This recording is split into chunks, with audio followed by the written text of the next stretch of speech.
Right breaking చూస్తున్నాం. Hero NTR Jubilee Hills లోని ఓ స్థలానికి సంబంధించిన వివాదంలో హైకోర్టును ఆశ్రయించినట్లు వచ్చిన కథనాలపై ఆయన టీం స్పందించింది. ప్రస్తుతం వార్తల్లో ప్రస్తావిస్తున్న ఫ్లాట్ను ఎన్టీఆర్ 2013లోనే విక్రయించారని టీం వెల్లడించింది. ఇక ఈ వివాదంలోకి ఎన్టీఆర్ పేరును తీసుకురావద్దని స్పష్టం చేసింది. ఇక ఆ స్థలంలో ఆ వివాదంలో ఎన్టీఆర్కు సంబంధం లేదని పేర్కొంది.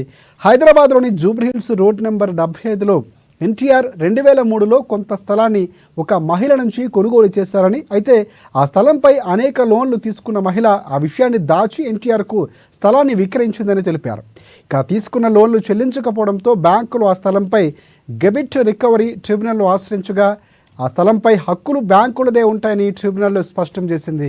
అయితే ట్రైబ్యునల్ తీర్పును సవాలు చేస్తూ ఎన్టీఆర్ హైకోర్టులో పిటిషన్ వేశారంటూ ఇవాళ వార్తలు వచ్చాయి.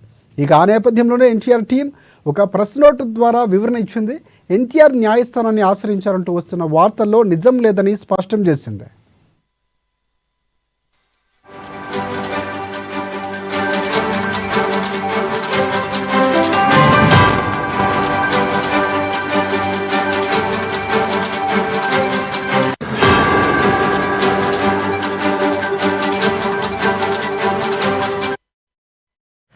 రైట్ బ్రేకింగ్ చూస్తున్నాం. హీరో ఎన్టీఆర్ జూబ్లీహిల్స్ నుండి ఓ స్థలానికి సంబంధించిన వివాదంలో హైకోర్టును ఆశ్రయించినట్లు వచ్చిన కథనాలపై ఆయన టీం స్పందించింది.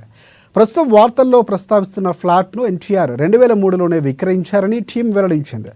ఇక ఈ వివాదంలోకి ఎన్టీఆర్ పేరును తీసుకురావద్దని స్పష్టం చేసింది.